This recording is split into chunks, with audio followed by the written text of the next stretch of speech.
The transport ship shuddered as it docked with Kepler Station. Jake Morrison looked out the small window and saw the massive space station, spinning slowly against the backdrop of distant stars. He had seen many impressive sights during his 15 years as a Navy SEAL, but this was different. This was humanity's first real chance to prove they belonged among the stars. Jake was tall and lean, with short brown hair and calm gray eyes that missed nothing. Scars on his hands told stories of countless missions, but his face remained unreadable. At 38, he had led more dangerous operations than most soldiers saw in their entire careers. Now he faced perhaps his greatest challenge yet. "Look at the size of that thing," said Alex Turner, the youngest member of their team. At 22, Alex had barely finished his training before being selected for this mission. His excitement was hard to hide as he pressed his face against the window. "Focus, Turner," said Ryan Cole without looking up from his equipment check. Ryan was the team's explosives expert, a stocky man with steady hands and an even steadier temperament. He had worked with Jake for 8 years and knew when their commander was thinking hard about something. Lisa Park sat quietly in the corner, reviewing her notes on alien communication protocols. As their communications specialist, she would be responsible for making sure nothing got lost in translation during the training exercises. She was small and quick, with sharp eyes that caught details others missed. The 4 humans made up the entire representation of Earth's military for this joint training program. The weight of that responsibility sat heavily on Jake's shoulders.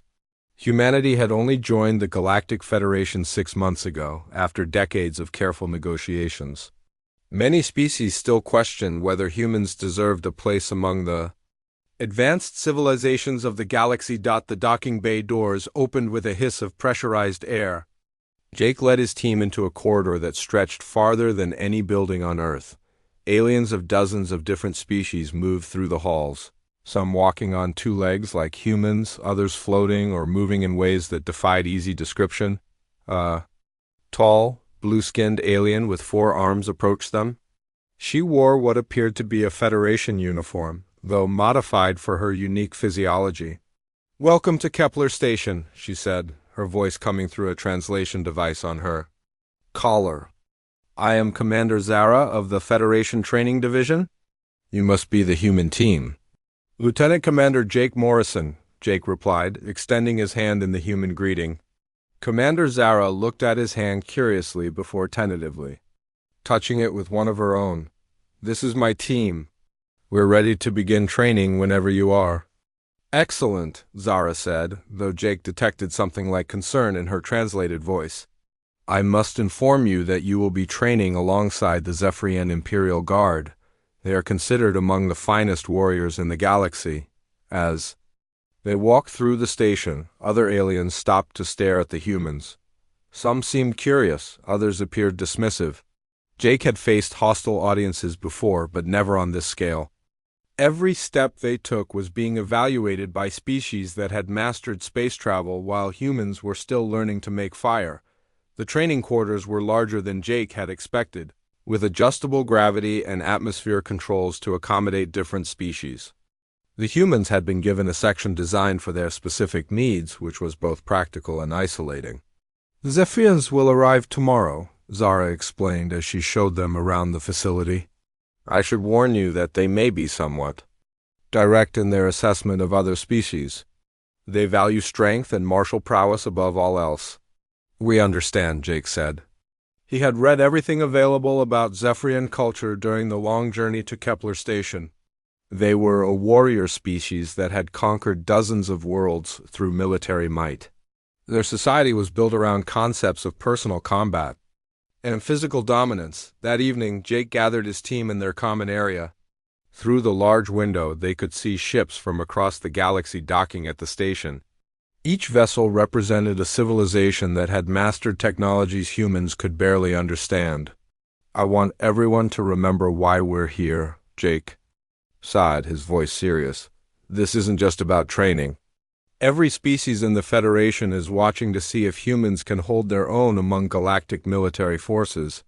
We represent all of humanity." "No pressure," Alex muttered, earning a small smile from Lisa. The pressure is exactly why we were chosen, Ryan said. Command didn't send us here to fail, Jake nodded. The Zephyrians are going to test us. From what I've read, they believe physical strength determines military worth. They're not going to respect us based on our technology or our diplomacy. So what's the plan? Lisa asked. We do what we do best, Jake replied. We adapt, we learn, and we prove that humans bring something valuable to the Federation. The next morning, the Zephyrians arrived.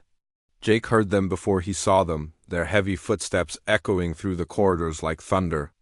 When the doors to the main training bay opened, Jake understood why they had such a fearsome reputation. Captain Vexstar stood nearly 8 feet tall, his body covered in natural armor plating that looked like it could stop bullets.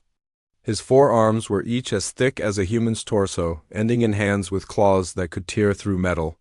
Behind him marched 20 soldiers, each one a mountain of muscle and natural weapons. The Zephyrian captain's eyes swept over the assembled training groups, pausing briefly on each species before settling on the humans. Jake felt like he was being examined by a predator deciding whether he was worth eating. So, these are the famous humans, Vexstar said, his voice a deep rumble that the translator struggled to convert. Smaller than I expected. Jake stepped forward, maintaining eye contact despite having to look up at the massive alien. Captain Vexstar, I'm Lieutenant Commander Morrison. We're honored to train alongside the Imperial Guard. Vexstar's mandibles clicked in what Jake's cultural briefings had identified as amusement. Honored, how pleasant. Tell me, small human, what makes your species think they can fight alongside real warriors? The training bay fell silent. Representatives from a dozen species watched the confrontation unfold. Jake knew that his response would set the tone for everything that followed. With respect, Captain, I think that's what we're here to find out, Jake said calmly. One of Vexstar's soldiers, a massive specimen with scars covering his armor plating, stepped forward. Captain, perhaps we should demonstrate the difference between real soldiers and these soft creatures. Patience, Sergeant Crick's volume, Vexstar said, though his eyes never left Jake. We will have plenty of time to see what humans are made of. The formal training began with basic combat exercises. Jake watched as the Zephyrians moved through their drills with brutal efficiency. They were incredibly strong and fast, their natural armor making them nearly invulnerable to conventional weapons.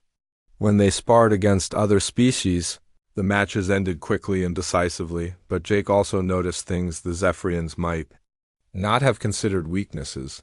They relied heavily on brute force, with little emphasis on tactics or adaptation. Their movements, while powerful, followed predictable patterns. Most importantly, they seemed to believe their physical advantages made them invincible. During a break in training, Alex approached Jake with obvious concern.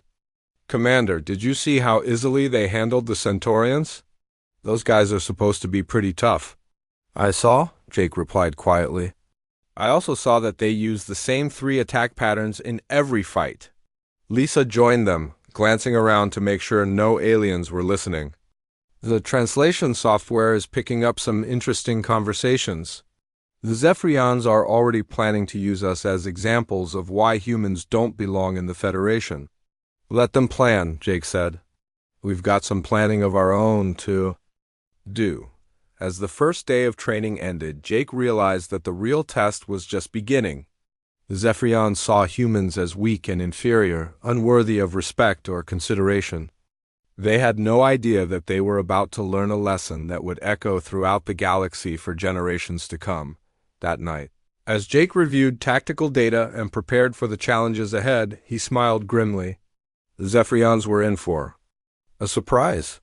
Humanity had not conquered Earth by being the strongest or the fastest. They had done it by being the most adaptable, the most persistent, and the most creative fighters in the history of their world. Soon the galaxy would understand what that really meant. 3 days passed on Kepler Station, and the tension between the humans and Zephyrians grew thicker with each training session. Jake watched as his team performed every exercise with precision and skill, but the alien warriors dismissed their efforts as inadequate.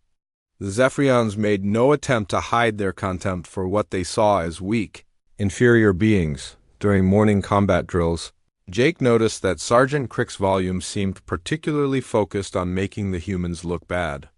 The massive Zephyrian would position himself where he could observe their every move, his forearms crossed and his scarred face twisted in what passed for a sneer among his species.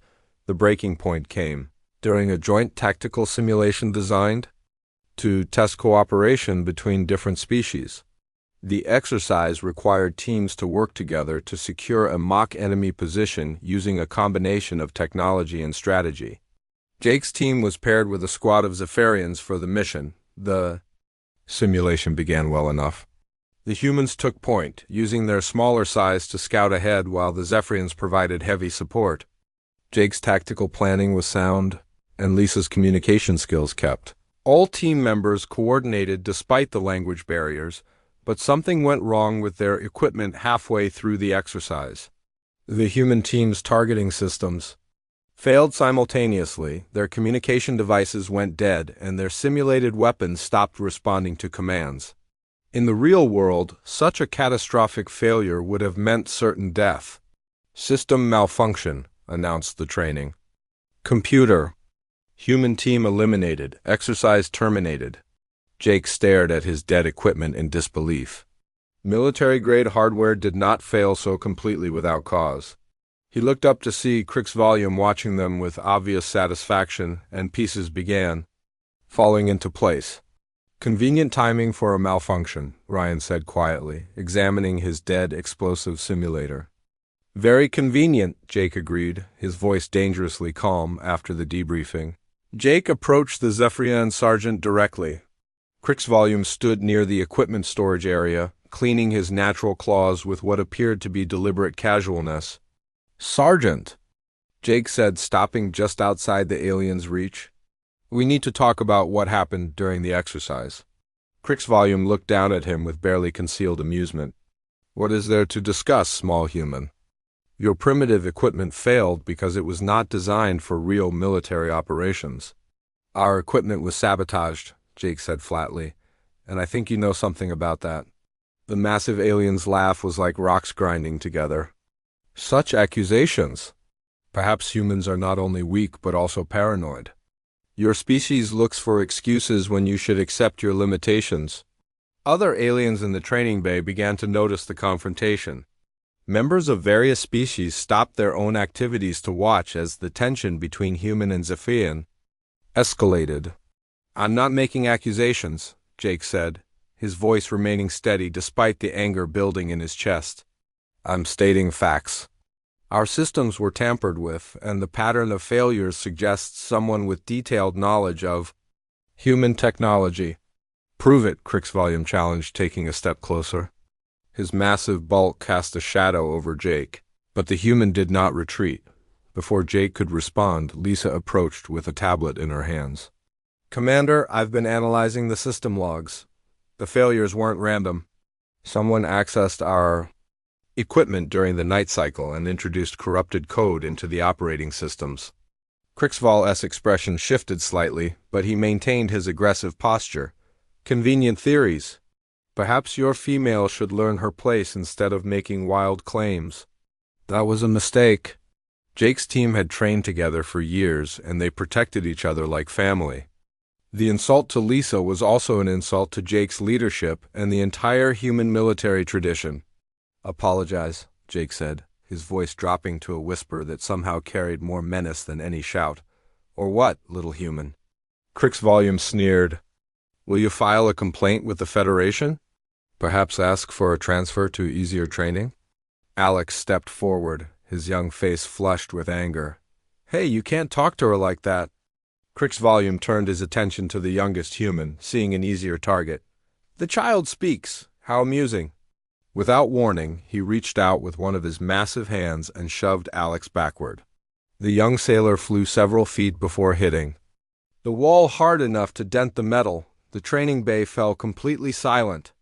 Every alien present understood that a line had been crossed. Physical violence outside of designated sparring areas was strictly forbidden under Federation training protocols. Jake moved to check on Alex, who was struggling to stand despite having the wind knocked out of him. I'm okay, Commander, Alex gasped, though he was clearly shaken. No, Jake said quietly, helping his teammate to his feet. You're not okay. None of this is okay. He turned back to face Crick's volume, and those who knew humans well enough to read their expressions would have seen something dangerous awakening in Jake's eyes. The Zephyrian, however, saw only what he expected to see, a smaller, weaker creature trying to appear threatening. Your subordinate needed to learn respect, Crick's volume said. Perhaps you all do. Your species talks too much for such small creatures. Lisa stepped beside Jake, her medical scanner indicating that Alex had bruised ribs but no serious injuries. Commander, we should report this to Commander Zara. No, Jake said, his gaze never leaving Crick's volume. Some things need to be settled directly. Crick's volous mandibles clicked with amusement. Finally, the human shows some spine. Do you wish to challenge me, little warrior, here, in front of all these witnesses? Jake knew he was being baited. He also knew that walking away would confirm every negative opinion the aliens had about human weakness. But most importantly, he knew that Crick's volume had crossed the line by attacking a member of his team. I'm not challenging you, Jake said calmly. I'm warning you. Keep your hands off my people, or what? Crick's volume demanded, flexing all four of his massive arms. You will stop me? You who are barely half my size and have no natural weapons. Or armor. The crowd of watching aliens grew larger as word of the confrontation spread. Representatives from dozens of species gathered to witness what appeared to be a hopeless mismatch. Some looked concerned, others appeared curious, but none seemed to believe the human had any chance against the Zephyrian warrior. Ryan moved to Jake's left side, while Lisa took position on his right. Alex, still catching his breath, stood behind them. The message was clear. If this became a fight, the humans would face it together. 4 against 1? Crick's volume laughed. Even with such odds, you cannot hope to match Zephyrian's strength? You're probably right, Jake admitted. In a contest of pure strength, you'd win easily. But that's not the only kind of fight there is. Enlighten me, small human. What other kind of fight exists? Jake smiled, and it was not a pleasant expression. The kind where intelligence matters more than muscle. The kind where technique beats brute force. The kind where you learn that size isn't everything. Cricksval's amusement began to fade as he realized the human was not backing down. You speak as if you have experience in such matters. I do, Jake said simply. My species has been fighting things bigger and stronger than us for thousands of years. We got very good at it. The Zephyrian sergeant looked around at the crowd of watching aliens, suddenly aware that his reputation was on the line. He had publicly challenged the humans and could not back down without losing face among his peers. Then let us see if human boasting matches human ability, Crick's volume snarled, raising his forearms in a combat stance. Jake shook his head slowly. I gave you a warning, Sergeant. You should have listened. What happened next would be discussed in military academies across the galaxy for generations to come. But in that moment, standing in the training bay of Kepler Station, surrounded by aliens who expected to see him crushed, Jake Morrison prepared to teach the galaxy a lesson about underestimating humanity. Crick's volume struck first, as Jake knew he would. The massive Zephyrian threw a powerful punch with his upper right arm, a blow that could have shattered concrete. But Jake was no longer where the punch was aimed. The real fight was about to begin. Time seemed to slow as Cricksval's massive fist cut through the air toward Jake's head. The Zephyrian's upper right arm moved with incredible speed and power, enough force to crush a human skull like an eggshell. Around the training bay, aliens held their breath, expecting to witness the brutal end of human participation in Federation. Military training. But Jake Morrison had not survived 15 years as a Navy SEAL by fighting fair or fighting stupid. As Cricksval's punch approached, Jake did something the alien warrior did not expect. Instead of trying to block the attack or dodge backward, Jake stepped forward and to the left. Moving inside the arc of the punch, the first second began. Jake's movement put him uncomfortably close to the massive Zephyrian, but it also placed him in a position where Cricksval's size became a disadvantage. The alien's upper arms were designed for power, not precision work at close range. Before Crick's volume could adjust his attack, Jake's hands shot out with surgical precision. Jake grabbed Crick's Vol's lower right arm, the one the Zephyrian used for balance and fine manipulation. Human fingers found the exact spot where the alien's elbow joint bent, a weakness Jake had identified during 3 days of careful observation. Zephyrian anatomy was different from human, but joints were still joints and leverage was still leverage. Jake twisted his entire body, using his legs and core strength to apply pressure in a direction that Cricksval's arm was never meant to bend. The alien's natural armor could stop bullets and energy blasts, but it could not prevent joints from hyperextending beyond their design limits. The sound that echoed through the training bay was sharp and final. Crack, the bone inside. Cricksval's lower right arm snapped like a dry branch, the joint separating in a way that sent waves of agony through the massive warrior's nervous system. The first second ended. Cricksval's roar of pain and surprise shook the station's bulkheads. He tried to strike with his other 3 arms, but the sudden, unexpected injury threw off his balance and coordination. Pain was something the Zephyrian had rarely experienced in combat, and never from such a small opponent. The second began as Crick's volume staggered from the broken arm. Jake flowed into his next move with the smooth efficiency of someone who had practiced these techniques thousands of times. While the alien tried to process what had happened and mount a counterattack, Jake pivoted on his left foot and drove his right elbow upward with devastating precision. Jake had studied Zephyrian physiology during the journey to Kepler Station. He knew that despite their natural armor, they had vulnerable spots where nerve clusters lay close to the surface. One such spot was located just below the ribcage, equivalent to a human solar plexus but more sensitive due to the way their nervous system had evolved. The elbow strike landed exactly where Jake intended. Despite Cricksval's armor plating, the impact sent shockwaves through his internal organs and major nerve pathways. The massive alien doubled over, his 3 remaining arms clutching at his midsection as his body tried to cope with the pain signals, flooding his brain. For a creature that had dominated battlefields through pure physical strength, the sensation of being systematically dismantled by a smaller opponent was incomprehensible. Cricksval's worldview, built on the simple equation that bigger meant stronger and stronger meant victorious, crumbled in the space of 2 seconds. The second ended. Jake did not pause to admire his work or wait for Crick's volume to recover. In real combat, hesitation meant death, and the training scenarios that had kept him alive for 15 years did not include mercy for opponents who were still capable of fighting back. The 3rd second began as Crick's volume fell forward from the elbow strike. Jake was already moving into position for the finishing sequence. The alien's head came down to approximately Jake's chest level, putting it within easy reach of techniques that Crick's volume had never encountered before. Jake's knee came up to meet Cricksval's descending face with the force of a sledgehammer. The impact caught the alien directly across his mandibles and optical sensors, stunning him completely. But Jake was not finished. As Cricksval's head snapped back from the knee strike, Jake's arms wrapped around the alien's thick neck in a chokehold that human martial artists had perfected over centuries of warfare. The technique was called a blood choke, designed not to crush the windpipe, but to cut off blood flow to the brain. Zephyrian necks were thicker and stronger than human necks, but they still required blood to function. Jake's arms found the pressure points where major arteries supplied Cricksval's brain, and he squeezed with precise, controlled force. The effect was immediate.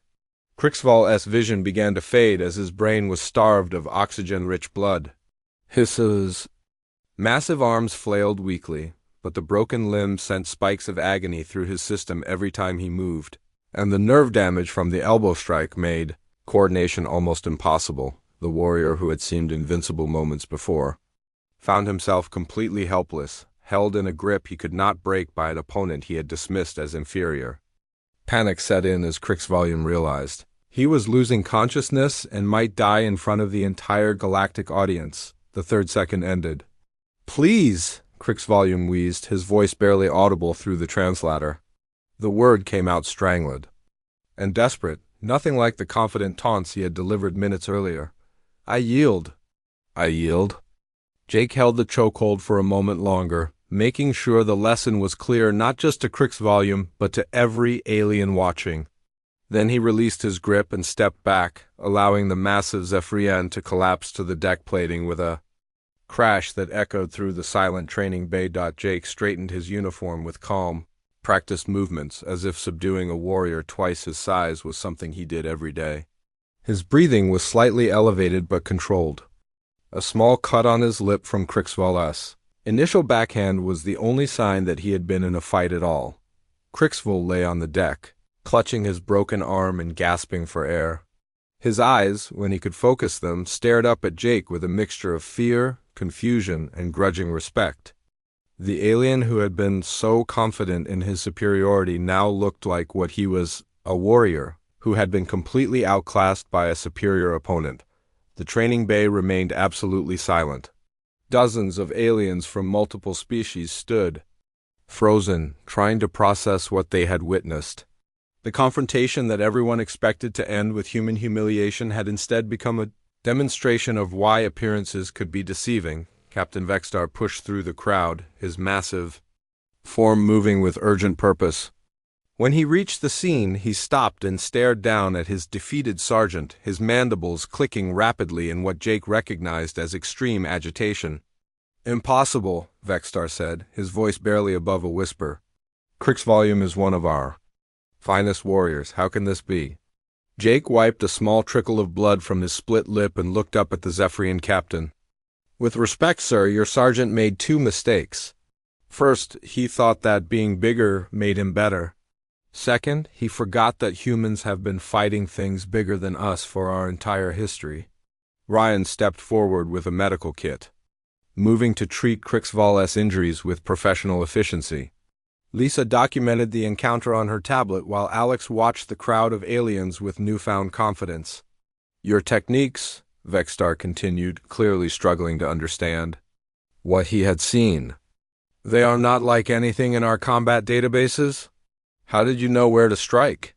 "We study our opponents," Jake replied simply. "We learn their strengths and weaknesses. Then we adapt our tactics accordingly. It's what humans do." Alex approached Jake with barely contained excitement. "Commander, did you see their faces? I don't think any of them expected that." "No," Jake agreed, looking around at the stunned aliens. "I don't think they did." Word of the fight was already spreading throughout Kepler Station. Within hours, security footage of the encounter would become the most watched video in Federation training history. Military analysts from dozens of species would study every second, trying to understand how Jake had defeated a seemingly superior opponent so efficiently. But in that moment, standing in the training bay over his defeated opponent, Jake Morrison had accomplished something far more important than winning a fight. He had forced the galaxy to reconsider everything they thought they knew about humanity. The real lessons, however, were just beginning. Within 2 hours of the fight, everyone on Kepler Station knew what had happened in the training bay. The security footage had been copied and shared through dozens of alien communication networks, spreading across the galaxy faster than anyone thought possible. Jake Morrison's 3-second defeat of Sergeant Crick's volume became the most discussed military encounter in Federation history. Jake sat in his quarters, reviewing incident reports while his team rested. The door chime sounded, and he opened it to find Dr. Maria Santos, the human scientist assigned to study alien cultures during their training mission. She was a small woman with thick glasses and an excited expression that reminded Jake of Alex when he discovered new technology. "Commander Morrison," she said, barely able to contain her enthusiasm, "I've been fielding questions about human combat capabilities for the past hour. Every species on the station wants to understand how you defeated Crick's volume so easily." "It wasn't easy," Jake replied, inviting her into the common area. "It was just efficient." Dr. Santos activated her tablet and showed Jake dozens of analysis reports from alien military experts. "Look at this. The Centaurians have run your fight through their combat simulators 50 times. They keep getting the same result. Crick's volume should have won within seconds." Their simulators are missing important data, Jake said, scanning the reports. They're calculating based on size, strength, and armor ratings. They're not accounting for technique, training, or tactical thinking. That's exactly what I've been trying to explain to them, Dr. Santos said. But they don't understand how. Those factors could overcome such a massive physical disadvantage. Jake looked out the window at the alien ships docked around the station. Each one represented a civilization that had conquered the stars through superior technology or overwhelming force. None of them had needed to develop the kind of fighting skills that humans took for granted. Doctor, what do you know about human military history? Jake asked. Some, she admitted. I'm more focused on xenobiology than warfare. Humans didn't evolve to be the strongest predators on Earth, Jake explained. We were prey animals for most of our history. We survived by becoming smarter, more adaptable, and more creative than anything trying to kill us. Every technique I used against Crick's volume came from thousands of years of humans fighting bigger, stronger opponents. Dr. Santos made notes on her tablet. The aliens keep asking about your training. They want to know if all humans can fight like you do. Not all, Jake said honestly, but most human soldiers learn similar techniques. We call it asymmetric warfare, using your advantages to exploit your opponent's weaknesses. Their conversation was interrupted by another door chime. Jake opened it to find Captain Vextar standing in the corridor, looking uncomfortable and uncertain. The massive Zephyrion had to duck slightly to fit through the human-sized doorway. Captain, Jake said, stepping aside to let the alien enter. How is Sergeant Crick's volume? He will recover, Vextar replied stiffly. His arm has been repaired, and the medical staff says there will be no permanent damage. He paused, seeming to struggle with something. I came to discuss what happened today. Dr. Santos excused herself, recognizing that this was a military conversation. After she left, Vextar sat heavily in one of the reinforced chairs designed for larger aliens. I have been a warrior for 40 of your years, Vextar said slowly. I have fought in 17 campaigns across 9 star systems. I have never seen combat techniques like yours. Different species develop different fighting methods, Jake replied diplomatically. No, Vextar said firmly. This was more than different techniques. You turned Cricksval's strength against him. His size became a weakness. His confidence became blindness. How is this possible? Jake poured himself a cup of coffee, offering some to Vextar, who declined. He considered how to explain human military philosophy to an alien whose entire culture was built on direct confrontation. Captain, how do Zephyrians typically fight? Jake asked. We use our natural advantages, Vextar replied. Superior strength, armor, and reach. We overwhelm opponents with direct assault. And when that doesn't work? Vextar-ass mandibles clicked. In confusion, it always works. We are the strongest warriors in the galaxy. Until today, Jake said gently. What happened when your strongest warrior faced an opponent who didn't fight the way you expected? The alien was quiet for a long moment. He lost quickly and completely. Humans learned long ago that there's always someone bigger and stronger, Jake explained. So we developed ways to fight that didn't depend on being the biggest or strongest.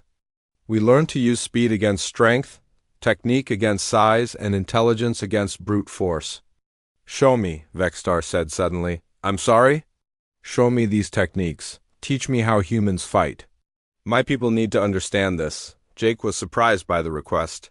He had expected continued hostility from the Zephyrians, not a request for training. Captain, are you sure? Your military traditions go back thousands of years. And in one day, a human showed me that those traditions have dangerous weaknesses, Vextar replied. A good commander learns from defeat. A wise commander learns from watching others defeat his soldiers. Over the next several hours, Jake gave Captain Vextar a basic introduction to human combat philosophy. He explained concepts like leverage, pressure points, and using an opponent's momentum against them. Vextar listened intently, occasionally asking questions that showed he was beginning to understand the fundamental differences between human and Zephyrian approaches to warfare. Your people fight like water, Vexstar observed during one demonstration. You flow around obstacles instead of trying to smash through them. That's actually a very good analogy, Jake agreed. Water seems weak, but it can carve through the hardest stone given enough time. Word of their training session spread quickly through the station. Soon, representatives from other species began requesting similar instruction. Jake found himself teaching basic human combat techniques to aliens who had never considered that there might be alternatives to their traditional fighting methods. Lisa proved invaluable during these sessions, her communication skills helping to bridge the gap between human concepts and alien understanding. Ryan contributed his expertise in tactical thinking, while Alex's enthusiasm helped encourage nervous alien students. But the most significant development came 3 days after the fight, when Jake received an encrypted message from Earth. The communication was marked with the highest security classifications, indicating it came directly from human military command. Commander Morrison, the message began, your actions on Kepler Station have attracted attention throughout the galaxy. We are receiving requests from dozens of Federation species for human military advisors and training programs. The Federation Council has formally requested that Earth provide combat instructors for their military academies. Jake read the message twice, understanding the implications. Humanity had just become one of the most sought-after military partners in the galaxy, not because of superior technology or overwhelming firepower, but because of fighting techniques developed in caves and forests thousands of years ago. The message continued. However, intelligence reports indicate that the hegemony is not pleased with humanity's rising status in Federation military circles. They view human influence as a threat to their own power base. Expect increased scrutiny and possible direct confrontation.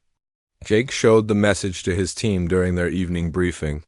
The implications were clear, their success had made them targets. So what's the plan, Commander? Alex asked.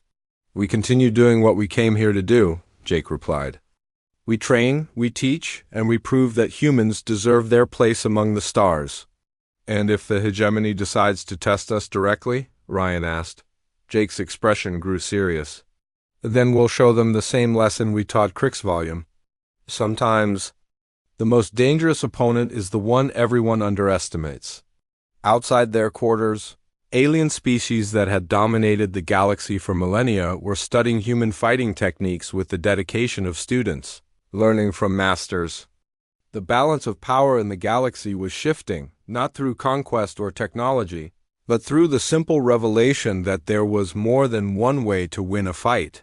The real test, however, was yet to come. 2 weeks after the fight with Krixvolume, Jake Morrison had become the most famous human in the galaxy. His training sessions with alien military personnel drew crowds, and his techniques were being studied in military academies across dozens of star systems. But fame, Jake knew from experience, often brought unwanted attention. The attention arrived on a Tuesday morning in the form of an unscheduled diplomatic visit. The hegemony transport ship docked at Kepler Station under the pretense of observing Federation training methods. Jake watched from the observation deck as heavily armed Corvaxi soldiers disembarked, their cybernetic enhancements gleaming under the station's lights. Commander Thrax led the delegation, his body more machine than biological. Servo motors whirred as he walked, and weapon ports were built directly into his arms and shoulders. Unlike the Zephyrians, who relied on natural strength, the Corvaxi had replaced their weaknesses with technology, creating warriors that were part soldier, part weapon system. They're not here to observe, Lisa said quietly, studying the newcomers through her binoculars. Look at their formation and equipment. Those are assault configurations. Jake nodded grimly. Intelligence reports had warned that the hegemony might test human capabilities directly, but he had hoped for more time to prepare. Alert the team. Full readiness, but keep it quiet. We don't want to start a panic. The diplomatic meeting began an hour later in the station's main conference center. Representatives from 30 different species gathered to discuss enhanced military cooperation protocols. Jake attended as the human military liaison. Sitting beside Commander Zara and other Federation officials, Commander Thrax spoke about the importance of maintaining galactic stability, but his optical sensors kept focusing on Jake throughout the presentation. When the formal session ended, Thrax approached the human directly.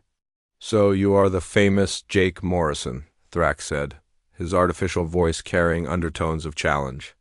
"The human who defeated mighty Zephyrian warriors with primitive fighting techniques." "I'm Commander Morrison," Jake replied calmly. "And you are?" "Commander Thrax of the Corvaxi Hegemony. I have come to see if human capabilities match human reputation." The conference center began to empty as other delegates left for lunch, but Jake noticed that Thrax's soldiers remained positioned throughout the room. Their placement was too strategic to be accidental. "Commander," Jake said carefully, "if you're interested in human training methods, I'd be happy to arrange a demonstration." "Oh, I am very interested," Thrax replied, and Jake heard weapon systems powering up throughout the room. "In fact, I insist on a demonstration right now." Suddenly, Corvaxi soldiers moved to block all exits. Energy weapons emerged from concealed positions, and the few remaining delegates found themselves trapped in the center of the room. What had been a diplomatic meeting became a hostage situation in seconds. "Nobody move," Thrax announced, his voice echoing through the room's communication system. "This facility is now under hegemony control. We are here to conduct a field test of human military capabilities." Jake assessed the situation quickly. 23 hostages, including high-ranking Federation officials, 15 Corvaxi soldiers, all heavily armed and augmented. Multiple escape routes blocked. The odds were impossible by any conventional measure. "What do you want, Thrax?" Jake asked, raising his hands to show he was not reaching for weapons. "I want to see if the human who embarrassed the Zephyrians can handle real opposition," Thrax replied. "Single combat. You against me. If you win, we leave peacefully. If you lose, well, there may be some unfortunate accidents during our departure." Jake looked around the room at the frightened faces of the hostages.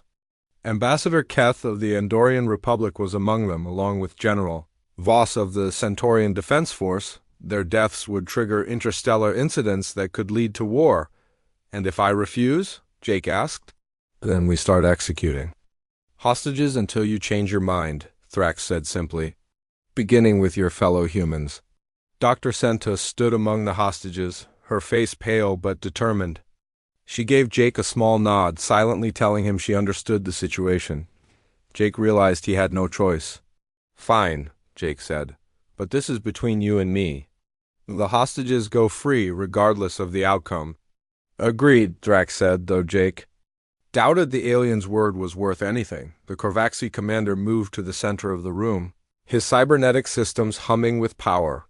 Jake could see weapon ports opening along Thrax's arms and shoulders, revealing built-in energy weapons and projectile systems. This was not going to be a fair fight, but Jake had not survived 15 years of special operations by expecting fairness. As Thrax raised his weapons, Jake did something unexpected. Instead of preparing to fight, he spoke to the room's computer system using his command codes.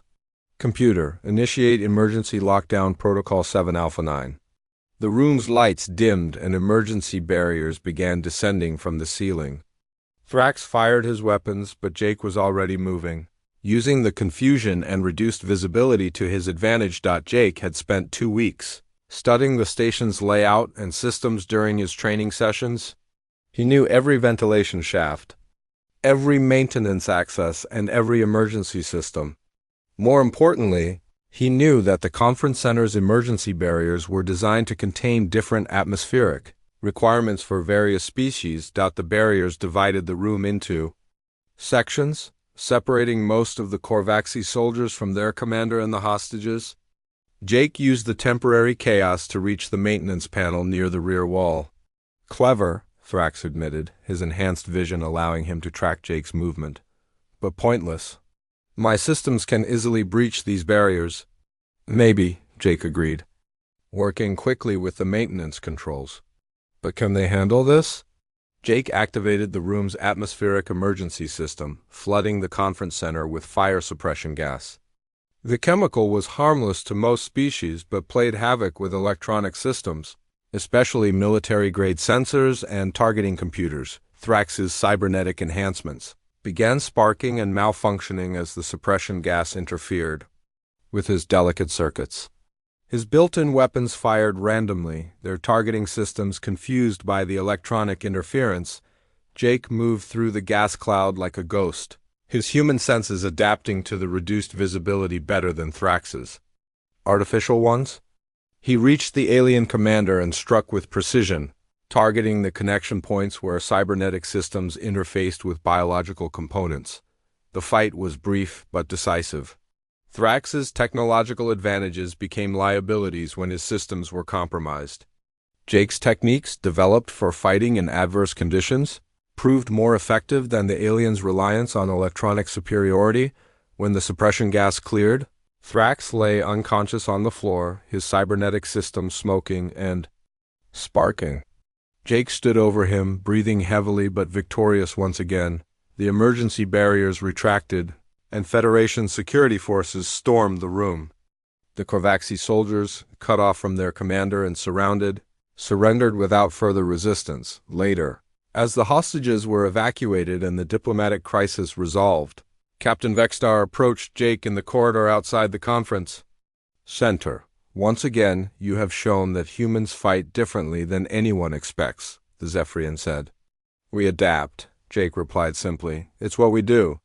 "The galaxy is beginning to understand that," Vexstar observed. "The Federation Council has approved the expansion of human military training programs. Your people will be teaching our techniques to warriors across the galaxy." Jake looked out at the stars through the station's observation windows. Human ships were arriving daily now, bringing military advisors and trainers to meet the growing demand for their expertise. "Commander," Alex said, approaching with a communication tablet. "We just received orders from Earth. They're assigning us to the new multi-species training command. Looks like our work here is just beginning." Jake smiled. Humanity had earned its place among the stars not through superior technology or overwhelming force, but by proving that intelligence, adaptability, and determination could overcome any obstacle. The galaxy had learned to respect humanity.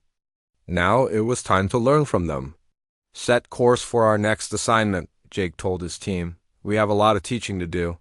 As Kepler Station grew smaller in the distance, Jake reflected on how far they had come.